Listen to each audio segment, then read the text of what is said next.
তখন সেই আনন্দের সন্ধান পাবে। সেই জন্য কি বলা হচ্ছে যে সবাই পুংসান পর ধর্ম যত ভক্তির অদর্শনে অহিতুতি অপ্রতিপদা জয়া মাসুখী।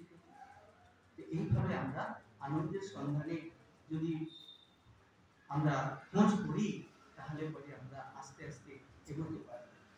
তো এখন তাহলে বুঝতে পারছি যে আমাদের এই মনুষ্য যে শরীর মানে 4 লক্ষ মানুষ আছে, তার মধ্যে এরকম শ্রেণীভেদ যদি করা যাবে তাহলে এখানে প্রভুপাদ জানানো এখানে বলছেন তাৎপর্যের মধ্যে যে এক শ্রেণী হচ্ছে কি নিত্য বদ্ধ, তার মানে কি এইভাবে ইন্দ্রিয় তৃপ্তির কারণে সে সারা জন্মের পর জন্মে কি করছে এই বদ্ধ অবস্থার মধ্যে ঘুরে বেড়াচ্ছে। আর কিছু মানে জীবাত্মা আছে তারা হচ্ছে নিত্য মুক্ত, কারণ তারা কি তারা প্রভুত্ব করার চেষ্টা করে না, তারা প্রভুত্ব স্বীকার, তারা স্বীকার করছে কি যে ভগবান হচ্ছে সর্ব কারণের কারণ। সুতরাং তার প্রতি আমরা শ্রদ্ধা ভাজন করব, তার প্রতি শ্রদ্ধা জ্ঞাপন করব, তার প্রতি আমরা শরণাগত করব, তার প্রতি শরণাগত থাকব। সুতরাং সে আমাদেরকে সমস্ত কিছু সরবরাহ করছে, তাহলে তার প্রতি শরণাপন্ন না হয়ে আমরা নিজেদের মতন করে চলাফেরা করি তাহলে সেটা আমরা বিপদে চালিত হচ্ছি। তাহলে সেই রকম ভাবে প্রকৃতপক্ষে ইন্দ্রিয়ের সক্রিয়তা হচ্ছে জীবনের রক্ষা। তাহলে এবং তা কখনো বন্ধ করা যায় না। আর সেটাকে কি করা যায়, সেই ইন্দ্রিয়গুলোকে তারা তো সর্বসময় কোনো না কোনো কাজে নিযুক্ত হবেই হবে, সেই কাজে কোনো রকম ভাবে তারা মুক্ত হতে পারে। কিন্তু আমরা কি কাজ করব আর কি কাজ করব না, এই যে পাপ কর্ম আর যে পুণ্য কর্ম, এই যে বিষয়টা সেটার মধ্যেও প্রবেশ করে আমরা কি স্বাভাবিকভাবে যেটা থাকতে চাই কিন্তু সেটা ওই রকম বদ্ধ অবস্থাতেই থাকতে পারে। যে পাপ কর্ম করাটা আর পুণ্য কর্মটা সেটাও যে করছি আমরা সেটা না বুঝে করছি। তো এই যে ইন্দ্রিয়ের মাধ্যমে সেটা করছি, তো সেই ইন্দ্রিয়গুলোকে কি করা যায় এই সমস্ত কর্মের থেকে আমরা বিযুক্ত করতে পারি, যে কোন কর্মের সঙ্গে যুক্ত করব আর কোন কর্মের সঙ্গে আমরা বিযুক্ত করব। তো এইভাবে আমরা যদি সমস্ত ইন্দ্রিয়ের রাজা মনের দ্বারা যে ইন্দ্রিয়গুলো পরিচালিত হয়, তো তাকে যদি আমরা সেইভাবে বুদ্ধির দ্বারা যদি পরিচালিত করব তাহলে আমরা কি করব, আমরা তাহলে ভগবানের বিষয়ের প্রতি আসক্ত হতে পারব।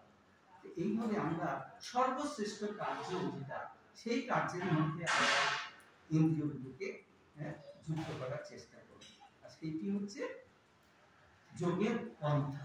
সমস্ত যোগীরা তাই করে যে ইন্দ্রিয়গুলো যাতে প্রশমিত করা যায়, মনকে যাতে সংযম করা যায়, তাই জন্য তারা নানান রকমের যোগ পন্থা অবলম্বন করে।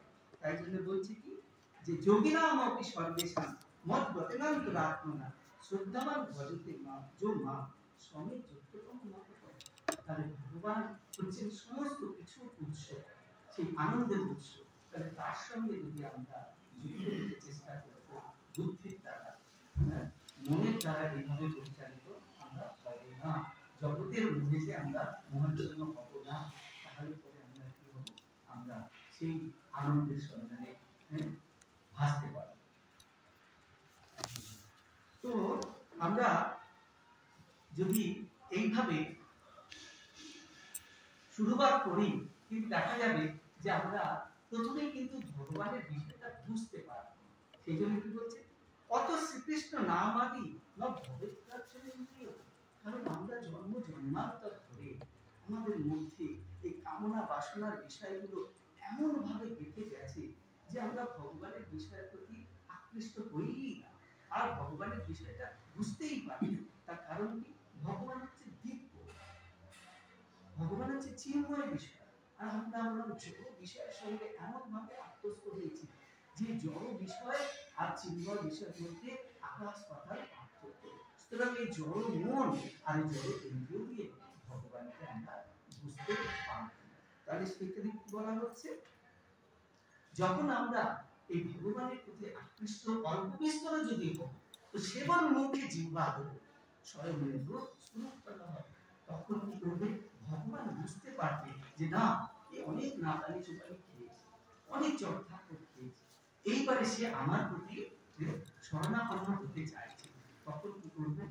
ভগবান এবং ভগবানের ভক্ত বা ভগবানের প্রতিনিধির দ্বারা কি করবে? এই সমস্ত জীবরা কৃপা প্রাপ্ত হবে। আর তার ফলে ধীরে ধীরে কি হবে? ভেতরে আমার যে বিষয়টা রয়েছে, প্রকৃত বিষয় রয়েছে আত্মা, সেইখান থেকে আমাদের কি হবে? এই জ্ঞানের স্ফুরিত হবে। এইভাবে মনকে জয় করবার প্রয়াস করতে হবে। তা নইলে মনই আমাদের একমাত্র বন্ধু হতে পারে, আবার এই মনই আমাদের শত্রু হতে পারে। তাই জন্য ভগবান কি বলছেন? বন্ধু আত্মা আত্মন তস্য যেন আত্মা এব আত্মনা জিতঃ আত্মন অনাত্মন হতু শত্রুতে বর্তেত আত্মৈব শত্রুঃ। তাহলে এই মনই আমাদের কি হতে পারে? বন্ধু হতে পারে। কিরকম ভাবে বন্ধু হবে? যখন আমরা এইভাবে বুদ্ধির দ্বারা পরিচালনা করে ভগবানের সঙ্গে যুক্ত হব, তখনই এই মন আমার প্রকৃত বন্ধু হবে। আর তা নয় তো এই মনই আমার শত্রু হবে, কারণ আমি ক্রমশ বিপর্যয়ের মধ্যে চলে যাব, ক্রমশ আমি অধঃপতিত হব। আর কোন অবস্থাতেই আমি সুখ শান্তি প্রকৃতভাবে আনন্দ কোনো কিছুই আমি প্রাপ্ত হব না। তো যেমন আমরা এই যে আমরা জগতে বাস করি, তো এই জগতেরও একটা নিয়ম আছে। আবার আমাদের নিজেদের মত করেও এই রাষ্ট্রের কিছু আইন আমরা করে আনবো কি না, আমরা সুখে থাকবো, ভালো থাকবো। কিন্তু তার মধ্যে থেকেও লক্ষ্য করে দেখুন যে কিছু মানুষ মানে, কিছু মানুষ মানে না। কিছু মানুষ না মানলে কি হয়? তাকে জেলখানায় যেতে হয়। তো জেলখানায় কিসের জন্য যায়? না তাকে জোর করে সেই আইন মানাতে চেষ্টা করে। এবং ধীরে ধীরে তার মধ্যে যদি পরিবর্তন আসে, হ্যাঁ, যে সেই নিয়মগুলো সে মানতে চাইছে, মানছে, স্বাভাবিক হয়ে গেছে, তখন কি হয়? জেলখানা থেকে কি করে? হ্যাঁ, তাকে ছেড়ে দেওয়া হয়। ঠিক তদ্রূপ হ্যাঁ, আমরাও এইরকম পরিস্থিতিতে আমরা কলুষিত হয়ে পড়েছি। তাই ভগবান কি করেছে? ভগবান এইরকম আলাদা করে একটা জগৎ সৃষ্টি করেছে। সেই জগতের মধ্যে এই কলুষিত জীব আমাদেরকে এখানে রেখেছে। কিসের জন্য? শোধনের জন্য। এটা হচ্ছে শোধনা। তো সেই জন্য হ্যাঁ, ভগবান তাহলে দুটো জগৎ এইভাবে সৃষ্টি করেছে। একটা হচ্ছে জড় জগৎ, আর একটা হচ্ছে চিন্ময় জগৎ। এখন এই জড় জগৎ হচ্ছে দুঃখারয়, অশাশ্বত, সেটা আমরা জেনেছি। তাহলে এখন আমরা ইচ্ছা করতে পারি যে জগতে থাকবো না, এই জগতের বাইরে চিন্ময় জগতে যাব। তাহলে সেই ইচ্ছেটা কার দ্বারা সম্পাদিত হয়? সেই ইচ্ছেটাই সম্পাদিত হয়। আগে আমরা আলোচনা করলাম যে মনের দ্বারা সেই ইচ্ছেটা অনুভূতি বা চিন্তা হয়। তাহলে সেই ইচ্ছেটা আমি যেমন করব, তাহলে আমার হ্যাঁ সেই রকমই আমার হ্যাঁ অবস্থা প্রাপ্ত হবে। তো সেই রকম সেই জড় জগৎ আর চিন্ময় জগৎ এই বিষয়ে আমাদেরকে জানতে হবে। আর সেই জগতে জড় জগৎ থেকে আমাকে চিন্ময় জগতে যেতে গেলে আমাকে কি করতে হবে? কারণ আমরা যেটা বুঝতে পারছি যে তাহলে আমরা অ্যাকচুয়ালি সেখানকারই জীবাত্মা ছিলাম। হ্যাঁ, কারণ আমরা কলুষিত হয়েছি বলে, আমরা আজকে কামনা বাসনার উদ্রেক হয়েছিল বলে আজকে আমরা জড় জগতে নিক্ষিপ্ত হয়েছি। তাহলে এই জড় জগতে থাকতে হলে আমাদের কি করতে হয়? জড় জগতের প্রতি আসক্তি আমাদের বর্ধিত করতে হয়, তাই না? আর ভগবানকে ভুলে যেতে হয়। আর ঠিক উল্টোটা, আমাদের যদি এখন চিন্ময় জগতে প্রবেশ করতে হয়, তাহলে আমাদের কি হবে? প্রকৃতির প্রতি অনাসক্তি হতে হবে, আর হ্যাঁ ভগবানের প্রতি আমাদের আসক্তি বাড়াতে হবে। তো এইভাবে আমাদের নিত্য শাশ্বত জীবন লাভ করার জন্য এবং নিত্য আনন্দ লাভ করার জন্য আমাদের কাছে সঠিক পথে এগোতে হবে। তাই জন্য কি বলছে?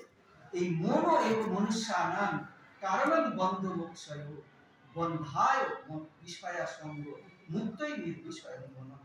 তার মানে এখানেই বুঝতে পারা যাচ্ছে যে এই মনই মানুষের বন্ধন অথবা মুক্তির কারণ। তাহলে ইন্দ্রিয়ের বিষয়ের প্রতি মনের তন্ময়তা, হ্যাঁ, আমাদের যে ইন্দ্রিয়ের বিষয় যে এটা ছাড়া আমার চলবে না, এই যে তন্ময়তা যত আমার থাকবে ততই আমি বদ্ধ অবস্থায় থাকবো।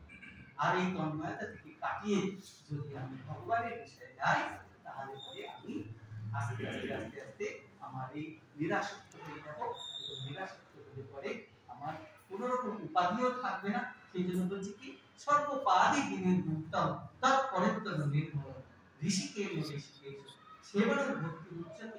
এই যে ভক্তির বিষয়ে প্রবেশ শুরু হলো, তাহলে এই ভক্তির বিষয় যদি না আসবো তাহলে চিন্ময় জাতিতে যাওয়ার কোনো বিষয় আমরা এই পথে অগ্রসর হওয়ার বিষয় আসতেই পারবো। তাহলে এই নিয়মকে এইভাবে আমাদেরকে অগ্রসর করাতে হবে। এবং বিষয়ের প্রতি অনাসক্তি হচ্ছে মুক্তির কারণ। সুতরাং কৃষ্ণ ভাবনায় সর্বদা মনকে নিয়োজিত রাখলে চরম মুক্তি লাভ হবে। এখান থেকে আমরা বুঝতে পারছি। আর তা না হলে কি হবে? এখনই ঈশ্বর কৃষ্ণ আর সব বৃত্ত যারে জয়ছে না যায় সে জয়ছে করে। তাহলে সেইভাবেই আমাদেরকে ভগবান যেভাবে চালাবেন সেইভাবে আমাদের চলতে হবে। এইভাবে ভগবান আরো বলছে যে ঈশ্বর সর্বভূতানাং নির্দেশে অর্জুন ঈশ্বর ভ্রাময়ং সর্বভূতানি যন্ত্রভূতানি। ভগবান এই যে প্রভুপাদ তাৎপর্য বললেন যে আমাদেরকে বিভিন্ন জনি প্রাপ্ত হতে হচ্ছে, তার মানে আমি যেরকমটা মানসিকতা নিয়ে এই জীবনকে ভোগ করার চেষ্টা করব, তাহলে অন্তিমে যেরকম যেরকম ভাব আমার মধ্যে থাকবে, যেমন যেমন বাপি স্মরণ ভাব করতে করে করো তার অনেক ওই তার মানে আমি এইভাবে ভোগ বাসনার মধ্যে থেকে থেকে থেকে সব তো আর ভোগ বাসনা পরিপূর্ণ হচ্ছে না, শেষের দিকে আমার আরো বেশি অপূর্ণ কামনা বাসনা থাকে, সেইভাবে সেইগুলোই তখন আমার ভিতরে থাকছে। আর তারপরে আমাকে নতুন করে আবার এই জগতে জন্ম নিতে হচ্ছে সেই অপূর্ণ বাসনা চরিতার্থ করবার জন্য। এখন ব্যাপারটা হলো যে এইভাবে যদি আমরা করতে থাকি তাহলে আমাদের নিজেদের বিপর্যয় নিজেরাই ডেকে নিয়ে আসবে। হ্যাঁ, আরো ভগবান কি বলছেন যে মায়া দর্শন প্রকৃতি সূর্যতে সচরাচর যেহেতু না নিল কমিতে জগৎ বিপরিবর্তনে, যে আমি যার জন্য এই সমস্ত যারা ভগবানকে বিস্মৃত হয়েছে, যারা নিজেদের এই কামনা বাসনা চরিতার্থ করার জন্য প্রচন্ড রকমের পরিশ্রম করে, তাদের জন্য এই জগৎ এই সৃষ্টি করেছে কিসের দ্বারা? মায়া। সেইভাবে সেই মায়া শক্তি আমাদের মধ্যে কাজ করছে। আর মায়া শক্তি হচ্ছে ভগবানের অনন্ত শক্তির মধ্যে একটি শক্তি, সেই ত্রিগুণাত্মিকা শক্তি, সেটা সেই আত্মা ভগবানের অংশকেও কখনো কখনো এইভাবে প্রভাবিত করতে পারে। আর সেই প্রভাবিত হয়েই আজকে আমরা এইভাবে প্রভাবিত হয়েছি দেহের কারণে। দেহের কারণ মানে তার মধ্যে যে ইন্দ্রিয় সকল আছে তার মধ্যেও সেই ইন্দ্রিয় সকলের যে রাজা সেই মনের কারণ, মনের ইচ্ছের কারণ। তো সেই রকম ভাবে যে এই জগৎ সৃষ্টি করেছেন সেই ব্রহ্মা পর্যন্ত বলছেন এক উপস্য রচয়িতু জগদম কোটি যচ্ছক্তি দস্তি জগদন্ত ছায়া জগদন্ত অন্ধান্তরস্য পরমাণু জন্মতরস্য বিন্দু ভগবান এইভাবে আমাদেরকে সহযোগিতা করার জন্য এই সাধনাগার তৈরি করেছেন। তাহলে এই সাধনাগারে এসে যদি আমরা নিজেদেরকে শোধন করলাম না তাহলে আমরা এই জীবনের মূল্যায়ন করছি না। আমরা এই জীবনের উদ্দেশ্য সম্পর্কে আমরা ওয়াকিবহাল নই, তাহলে সেই উদ্দেশ্য সম্পর্কে যদি ওয়াকিবহাল নই তাহলে সেই উদ্দেশ্য সাধন হবে কি করে? তাহলে আমরা নিজেদের বিপর্যয় নিজেরাই ডেকে নিয়ে আসছি। এবং তারপরে বলছেন যে মত্ত করতর নন্দন কিঞ্চিত ধনঞ্জয় অর্জুনকে বলছেন কি বলছেন? মই সর্ববেদম প্রথম সূত্রে সমস্ত কিছু আমার মধ্যেই অবস্থান করছে। সুতরাং সেখানে আমি নিজের এই প্রত্যেকটা কলাকে কি করে চাইছি, নিজের নিজের মনের মধ্যে এই চতুর্থ কলার মানুষটা করে আনতে পারি, তাহলে এখান থেকে আমাকে অহংকার তাহলে এখানে যেটা বুঝতে পারছি যে এই ত্রিগুণাত্মিকা যে ভগবানের অনন্ত শক্তির মধ্যে যে একটি শক্তি যা জগৎ সৃষ্টির কাজে ব্যবহার করেছেন, কারণ নিত্যবদ্ধ জীবাত্মার সুধনাকার করার হিসেবে, তাহলে সেই জন্য বলছেন যে সেই মায়া শক্তিটাও খুব শক্তিশালী, এটাও মানতে হবে। তাই জন্য ভগবান কি বলছেন যে দৈবিক বিষয় গুণময়ী মোহ মায়া দুরত্বয়া মামে তো যোগ করতে মায়া প্রকৃতি দেখতে। এখানে পরিষ্কার বললেন যে একে অতিক্রম করা সম্ভব নয়, অতিক্রম কিন্তু করা যায় যদি সেই মনের ঐকান্তিকতা যদি থাকে, মনের মধ্যে সেই শ্রদ্ধা যদি আসে যে পরমেশ্বর ভগবান শ্রীকৃষ্ণ হচ্ছেন সব কিছুর কারণ, তাহলে তার প্রতি আমাকে শরণাগত হতে হবে।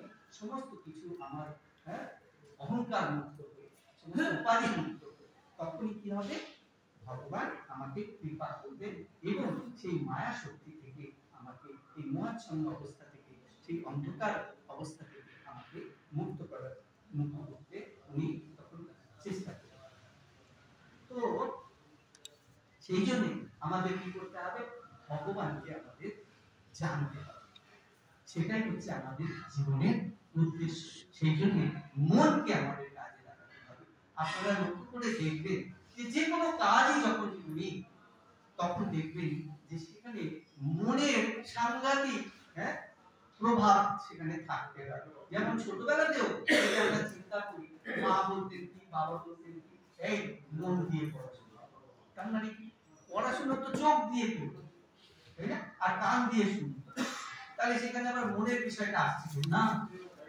সমস্ত ইন্দ্রিয়গুলোর কাজ সেটা সঠিকভাবে যদি সমাপ্ত করতে হয়, সম্পাদন করতে হয়, তাহলে সেখানে মনের যে প্রাধান্য, সেই মনের প্রাধান্যটা সেখানে থাকতেই হবে। তার মানে কি, মন দিয়ে পড়াশোনা করে, মন দিয়ে শুনে, মন দিয়ে দেখো, সবকিছু মনের বিষয়। সেই জন্য আমাদেরকে এইভাবে মন দিয়ে ভগবানের বিষয়কে জানতে হবে। সেই জন্য কি বলছে, সর্বস্ব অহম রীতি সন্নিবিষ্ট মত্ত স্মৃতির জ্ঞানম অপূর্ণঞ্চ বেদৃষ্ট সর্বৈরকমেব বেদ্য বেদান্তকে বেদৃষ্ট। সেখানে বলছে যে বেদের মানে ভগবানের মুখনিসৃত যে বাণী, সেই বেদের সমস্ত কিছু উদ্দেশ্যগুলো ভগবানকে জানতে হবে। কারণ তাকে যদি জানবো তাহলে পরে আমি নিজেকে শুদ্ধ করতে পারবো এবং সেই নিষ্কলুষ হতে পারবো। তারপরে আমি আমার সেই যোগ্যতা অর্জন করতে পারবো, এই জগৎ থেকে আমি সেই আমার আসল আলোয়, আমার আসল বাড়ি, সেই চিন্ময় জগতে প্রবেশ করতে পারবো কি না। কারণ এই যে জগতের মধ্যেও থাকাকালীন আমারও একটা যোগ্যতা থাকা, সেই পাপ এবং পুণ্য কর্ম। তাহলে যদি এই যে পাপ আর পুণ্য কর্ম করতে করতে আমার পরিশেষে কি হবে, মৃত্যু হবে। তো মৃত্যু এমন একটা বিষয়, আত্মার কিন্তু মৃত্যু হবে না, সেটা দেহের অবসান হবে, দেহের মৃত্যু হয়। তাহলে দেহের মৃত্যু হয়, দেহের জন্ম হয়, তাহলে আত্মার তো কিছু হয় না। তাহলে সমস্যাটা কোন জায়গায় জড়িয়ে আছে? এই যে যখন মৃত্যু হয় তখন অদ্ভুত ভাবে আমাদের কি হয় না, আমরা কিছু জিনিস যায়, আমরা সূক্ষ্ম শরীর যায়, যে মন বুদ্ধি অহংকার, এই তিনটে জিনিস, তার সঙ্গে আত্মা যাবে, পরমাত্মা, তার সঙ্গে কি যাবে, আমাদের পাপ পুণ্য কর্মের ফল যাবে। আর এই পাপের ফলে কি হবে, পাপ যদি করেছি তাহলে আমরা পাপের ফলে যাতনা ভোগ করতে হবে। আর পুণ্য কর্মের ফলে কি হবে, আমরা উদ্ধগতি হবে, স্বর্গে আমরা কিছু সুখ লাভ করতে পারবো। কিন্তু এই পাপ যেমন হয়, তার মানে কি, এই যে যখন আমরা দুঃখ পাই তার মানে কিন্তু আমাদের পাপের হয় হচ্ছে।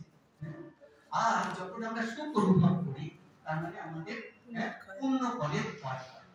এরা শাশ্বত নয়, কারণ এই জাগতিক সমস্ত কিছু নশ্বর, অবিনশ্বর নয়, শাশ্বত নয়, নিত্য নয়, তাহলে পরিবর্তনশীল। তাহলে সেইখানে পাপ পুণ্যের বিষয়টা আমাদের লাভ করে কোনো লাভ নেই। তাহলে এখন আমাদের এই যে শরীর যাচ্ছে, যে মন বুদ্ধি অহংকার আত্মা পরমাত্মা, এটা মৃত্যুর পর চলে যায়, সেই এক অবস্থায় একটা সূক্ষ্ম শরীরের মধ্যে থাকে। আর এই পাপ পুণ্যের ফলে যা হয় সেটা আমরা বুঝতে পারলাম। এবারে এই তিন গুণের প্রভাব চাই। এই ত্রিগুণাত্মিকা শক্তির মাধ্যমে তো আমরা সৃষ্টি, দেহটা সৃষ্টি ছিল। আমাদের মৃত্যু যখন হয় তখন এই তিনটে গুণের প্রভাবে আমাদের মৃত্যু হয়। যে কোনো একটা গুণের প্রভাবে হয়। তাহলে সত্য গুণের প্রভাবে হয়েছে, সেটা কিরকম ভাবে হয়? যদি আমাদের খুব স্বাভাবিক শান্ত ভাবে যদি আমাদের মৃত্যু হয়, হাসি মুখে যদি যায় বা কোন রকম বিকৃত যদি না হয়, তাহলে পরে সত্য গুণ, তাহলে কি ঊর্ধ্ব গুণ। আর যদি মুখ বিস্ফারিত, মুখ বিকৃত হয়ে যদি মৃত্যু হয়, তাহলে রজগুণ, তার মানে আমাদের মনুষ্য জগৎ। আর যদি নিম্ন ছিদ্র, আমাদের নটি দ্বার দিয়ে আমাদের আত্মা শরীর থেকে বের হয়, তো নিম্ন ছিদ্র পথে যদি বের হয়, তাহলে তমগুণে আমাদের মৃত্যু হয়। তো সেই তমগুণের পরে আমাদের পশু জীবন লাভ হয়। তাহলে এইভাবে আমাদের এই মৃত্যুর বিষয়টাও যদি দেখা যায়, যে জন্ম মৃত্যুর বিষয়টাও দেখা যায় যে মনের কারণেই তাদের হচ্ছে। আমরা যদি মনকে সেভাবে শুদ্ধ করতে পারি, তাহলে পরে আমরা এই রকম ভাবে মৃত্যুর কোনো আর প্রয়োজন হবে না। তখন আমরা এই চিন্ময় জগতে প্রবেশ করব, আর তখন আমাদের এই জন্ম মৃত্যুর চক্র থেকে আমরা মুক্ত হতে পারবো। সময়টা শেষ হয়ে গেছে, আর একটুখানি বলি। তাহলে এই মনকে দমাতে গেলে পরে আমাদের কি করতে হবে? যে আশা রহিত হতে হবে। তাই জন্য কি বলছে? যে আশা হি পরমম দুঃখম নৈরাশ্যম পরমম সুখম। তো সেই ছিন্ন করাটা চাকরি করবে। আমরা মুখে বলছি, কিন্তু সেটা বড়ই কঠিন। সেই জন্য আমরা কিভাবে কি করতে পারি, সেই জন্য কিছু কথা বলছি। যে ত্রৈগুণ্য বিষয় বেদা নিশ্চয় গুণ্য হবার জন্য নির্দ্বন্দ্ব নিত্য সত্যস্থ নির্যোগ অর্জুনকে বলছে এই তিন গুণের উপরে সত্য রজত, মানে এই সত্যটাও শুদ্ধ সত্য নয়, সেখানে অহংকার যুক্ত হয়। তার মানে শুদ্ধ সত্যে অবস্থান করতে হয়, তবেই গিয়ে আমরা মনের অবস্থানটাকে ধীরে ধীরে আমরা পরিশুদ্ধ করার পরিস্থিতিতে বা সেই পথে অগ্রসর হতে পারি। তো এইভাবে ভরত মহারাজ এইভাবে যখন বলছেন রাজার দরবারে, রাজার সঙ্গে যখন এইভাবে যাচ্ছিলেন, তখন এইভাবে যখন তিরস্কৃত হলেন, তখন কিছু কথা বলেছেন। আর এই সুবাদে এই যে বলছেন রাজার রাজ্য সুখ, জ্ঞানীর ব্রহ্ম সুখ বা মুক্তি সুখ, যোগীর যোগ সুখ, সকলেই ভক্তের ভগবত ভক্তির আনন্দের কাছে একেবারে তুচ্ছ। জাগতিক বিদ্যা বা জ্ঞানের দ্বারা ভক্তি লাভ হয় না, তাহলে কিভাবে এই মন ও ইন্দ্রিয়কে বসিয়ে আনা যায়? সেই জন্য অম্বরীশ মহারাজের কথা কিছু বলেছেন, প্রভুপাদ এখানে উল্লেখ করেছিলেন। তো সেই জন্য কি সুন্দরভাবে ভগবানও বলছেন যে আমাদের প্রথমে কি করতে হবে? তেষাং সতত যুক্তানাং ভজতাং প্রীতি পূর্বকম তদামি বুদ্ধি যোগতম জীবনমান। এইখানে প্রকৃত বুদ্ধির উদ্রেক হবে, সেই রকম বুদ্ধি আমাদেরকে প্রদান করতে হবে। আমাদের কি করতে হবে? ভগবানের সাথে আমাদের সত্য যুক্ত থাকতে হবে এবং প্রীতিপূর্বকম তাকে করতে হবে। আর কি করতে হবে? শ্রীলতানুসন্ধান কৃষ্ণ পূর্ণ আর হৃদয়ত্ব স্তর। তাই জন্য আমরা একটু আগে যখন আলোচনা করলাম নষ্ট প্রায় সহদ্দেশ নিত্যম ভাব ভগবতী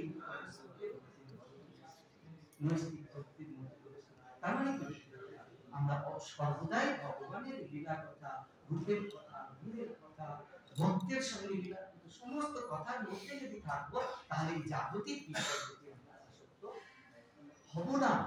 আর তার ফলে কি হবে? আমাদের মধ্যে কামনা বাসনার বিষয়গুলো অনেক ধীরে ধীরে ধীরে ধীরে প্রশমিত হবে।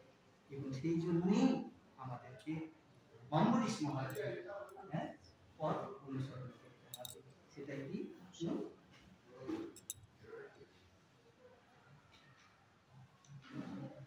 এবং ভক্তদের শরণাপন্ন হতে হবে। তদ্বিদ্ধি প্রণিপাতং পরিকর্ষণ উপদেশ যে এমন এইরকম যে উপদেশ যদি পেতে হয় তাহলে আমাদেরকে ভক্ত সঙ্গ করতে হবে। এবং ভক্ত সঙ্গ মানে যে শারীরিক ভাবে যে সমস্ত ভক্তদের কাছে পাবো তাও না। আমরা প্রভুপাদ অপ্রকট হয়েছে, প্রভুপাদ আমাদের কি নির্বাহ করেছে, তার জীবনের সাথে কত কষ্ট করে আমাদের জন্য সমস্ত কিছু করে গেছে, তাহলে তার সঙ্গ এই যে তার গ্রন্থ যদি আমরা পাঠ করি, সেটাকে যদি বদ্ধ